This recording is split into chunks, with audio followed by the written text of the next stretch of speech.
Subscribe करें संस्कार TV को और हमारे वीडियोस को सबसे पहले देखने के लिए बेल आइकन को दबाना न भूलें। नारद जी कहते हैं कि मैं तुम्हें, ऐसे तो धर्म के 30 लक्षण हैं। कितने लक्षण हैं? 30। बहुत बड़ी कथा है, लेकिन मैं तुम्हें 5 लक्षण बताता हूं जो तुम रोजाना जिससे अगर करोगे तो तुम धर्म को बचा कर रख सकते हो। और अगर इन 5 को नहीं किया तो बाकी जो बड़े बड़े लक्षण हैं वो करके भी कोई फायदा नहीं, क्योंकि जो सबसे महत्वपूर्ण है, कहते ना बिल्डिंग बनाते हैं बड़ी, नींव ठीक नहीं होगी तो बिल्डिंग कितने समय तक खड़ी रहेगी। तो जो 5 लक्षण है वो अगर नहीं किया तो बड़े बड़े लक्षण करने का कोई फायदा नहीं। तो 5 लक्षण क्या है? पहला लक्षण सत्य। सत्य की राह कभी मत छोड़ो। राजा हरिश्चंद्र ने पत्नी का विक्रय करके भी सत्य की राह नहीं छोड़ी। आज के समय में मुश्किल है, लेकिन फिर भी जहां झूठ बोलने की जरूरत नहीं है वहां झूठ मत बोलिए। कभी ऐसा हो कि आपके झूठ से कुछ अच्छा हो रहा है, कोई बहुत बड़ा संकट टल रहा है, तो फिर भी ऐसे झूठों को भगवान माफ कर देते हैं। लेकिन जहां जरूरत नहीं वहां झूठ मत बोलिए। जैसे मैं एक उदाहरण आपको देती हूँ, जो यहाँ बैठा हर व्यक्ति दिन में, खास करके जो पुरुष भाई है, दिन में 3 से 4 बार तो पक्का बोलते हैं। कौन सा झूठ? जब आपको किसी से मिलने जाना है, आपने एक समय बांधा है मिलने का, वो समय पार हो चुका, वो व्यक्ति वहां खड़ा आपका इंतजार कर रहा है, उसने आपको फोन किया, कहाँ हो? आप कहते हैं बस 5 मिनट रास्ते में हूं, और आप घर से निकले भी नहीं हैं। है कि नहीं? सब सारे ला रहे हैं। अब इस समय झूठ बोलने की जरूरत है? अरे वो थोड़ा चिल्लाएगा सामने से, और क्या होगा? और हम वो चिल्लाहट सुनना नहीं चाहते, इसलिए हम कह देते कि अरे निकल गए रास्ते में। थोड़ा सा चिल्ला देगा, अरे भाई क्या करते हो, मैं कब से खड़ा हूं, ये हूं वो, ठीक है, थोड़ा प्यार से समझा देना। पर यहां झूठ बोलने की जरूरत नहीं थी, पर हम बोलते हैं। बच्चे जब कोई गलती करते हैं, पहले तो मुंह से ना ही निकलता है, भले ही छोटी से छोटी गलती भी है, थोड़ा सा कुछ गिर गया यहाँ पर या टूट गया, किसने तोड़ा? मैंने नहीं। सच्ची बताओ? हाँ मुझसे। अरे जब सच बोलना ही है तो पहली बार में बोल दो।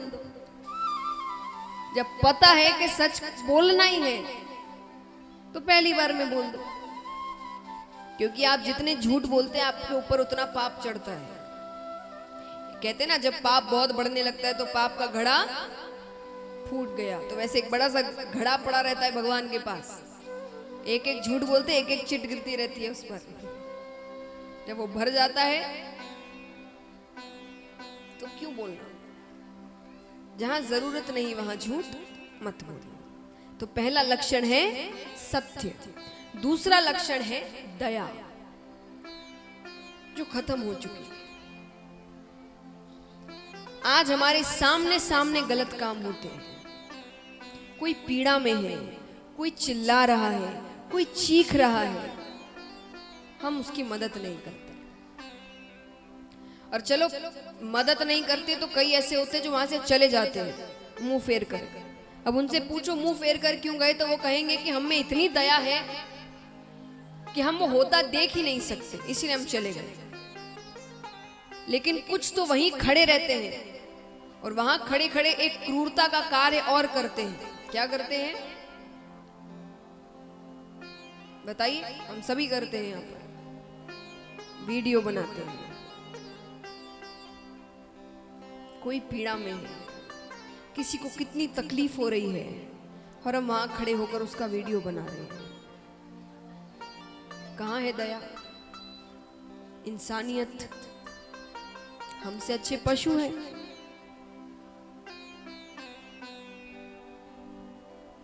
एक पशु आजू बाजू और उसे ऐसा कुछ दिखे जहां कुछ, वो पशु पहले भागता है और हम खड़े होकर वीडियो बनाते हैं। इंसानियत से बड़ा कोई धर्म नहीं है। ये समझ लीजिए आप।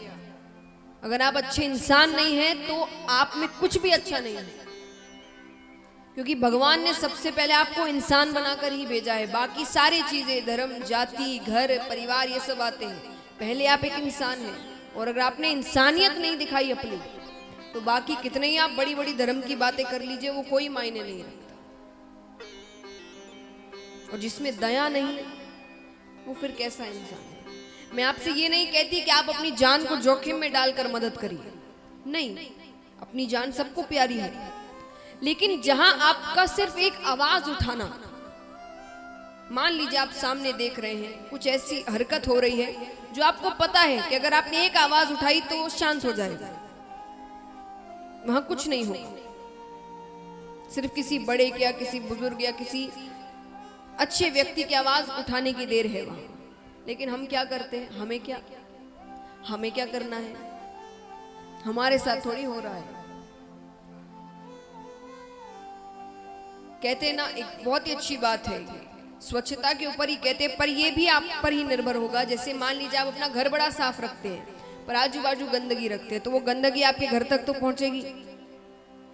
बीमारियां आपके घर भी पहुंचेगी। अगर हवा में ही गंदगी हो रही है, आजू बाजू मिट्टी में, पानी में गंदगी हो रही है, तो वो गंदगी आपके घर भी पहुंचेगी। उसी प्रकार जब पाप आपके सामने हो रहे और आप ये सोच कर के हमें क्या, वो एक दिन आप तक भी आएगा। तो जहां आवाज उठा सकते हो, सिर्फ एक आवाज उठाने से गलत रुक सकता है, वहां अपनी आवाज उठा दो।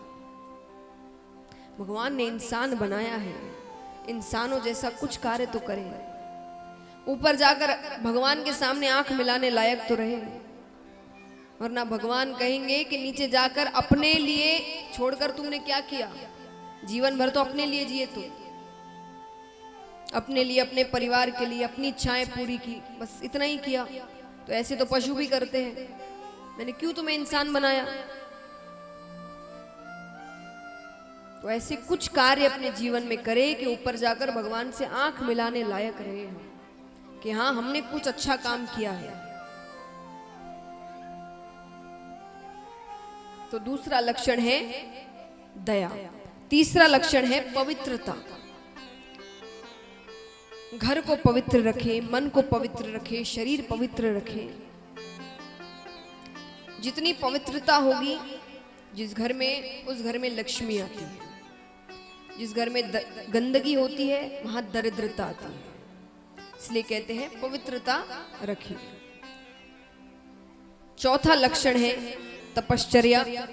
शरीर को तो चलिए पवित्र रख ही लेते, साफ सुथरा रख ही लेते, नए नए साबुन, शैम्पू इत्यादि आ गए हैं, जैसा चाहो वैसा साबुन, वैसा शैम्पू मिलता है। लेकिन शरीर जितना साफ है, मन उतना ही काला है, विचार उतने ही बुरे हैं, वाणी उतनी ही खराब है।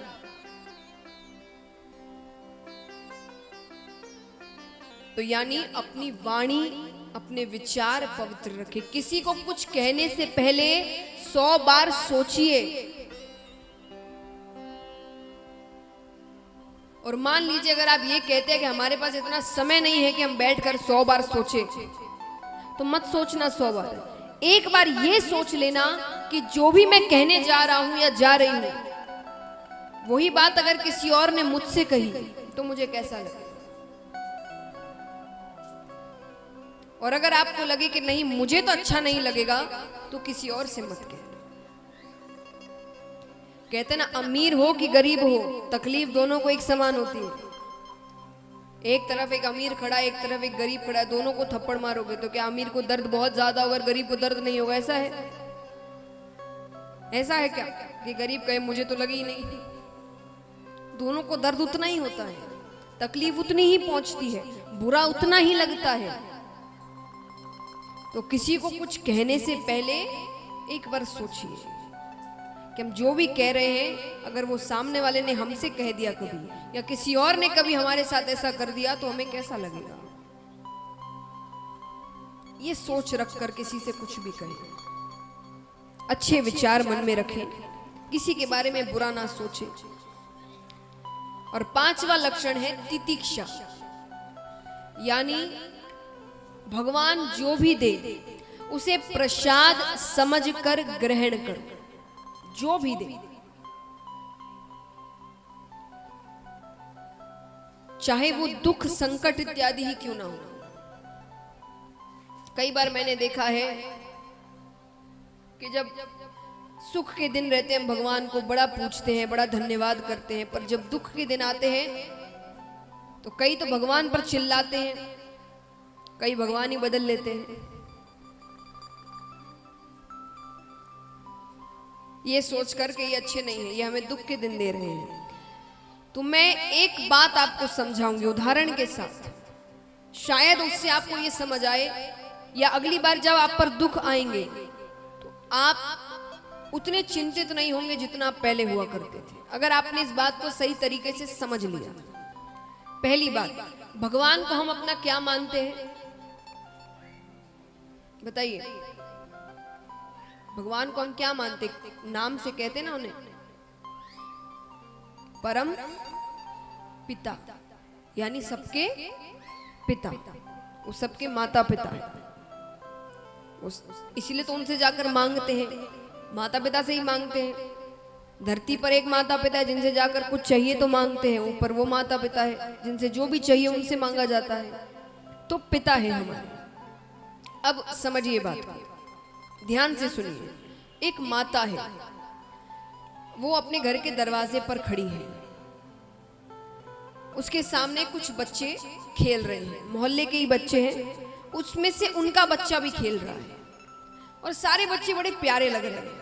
कभी होता है ना, बच्चे बड़े प्यारे लगते हैं, बड़ी अच्छी हरकतें करते हैं, बड़ा प्यार लाड आता है उनके ऊपर, तो बच्चे बड़े प्यारे लग रहे हैं। माता के मन में आया कि मैं सभी बच्चों को चॉकलेट दूं।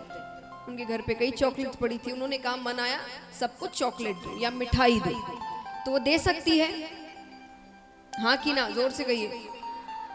आप अपने ऊपर लेकर सोचिएगा, आपको कुछ बच्चे अच्छे लग रहे हैं, आपका मन क्या है इन्हें कुछ भेंट स्वरूप दूं, तो आप दे सकते हैं? हाँ। थोड़ी देर बाद वो काम करने चली गई, फिर वापस बाहर देखने आ रही है एक बार के बच्चे क्या करें। उन्होंने देखा बच्चे बड़ी शैतानी कर रहे हैं, बहुत शैतानी कर रहे हैं। तो उन्हें बड़ा क्रोध आ रहा है। शैतानी ऐसी नहीं जो प्यारी लग रही है, जिनसे माता को क्रोध आ रहा है कि ये गलत कर रहे हैं। और माता के मन में आया कि मैं खींच कर एक थप्पड़ मारूं सबको। वो सबको मार सकती है? हाँ या ना? नहीं। किसको मार सकती है? अपने बच्चे। तो भगवान सुख यानी चॉकलेट सबको देते हैं, लेकिन दुख यानी थप्पड़ उसे ही देते हैं जिसे अपना बालक समझते हैं।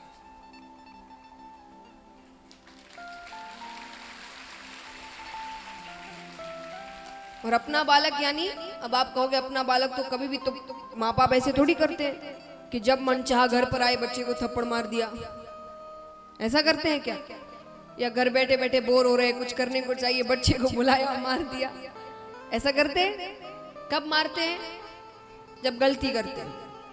तो दुख आए तो इसका मतलब ये नहीं कि भगवान को कुछ करने को नहीं था इसलिए आपको दुख दे दिया।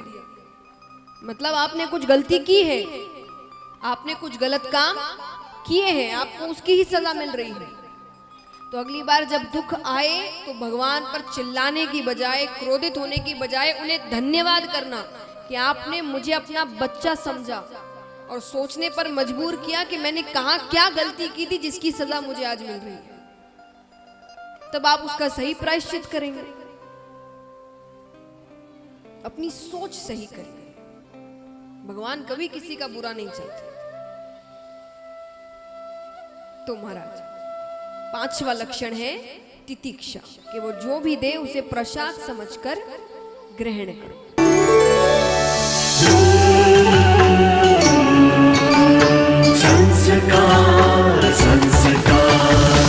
संस्कार, द चैनल ऑफ इंडिया।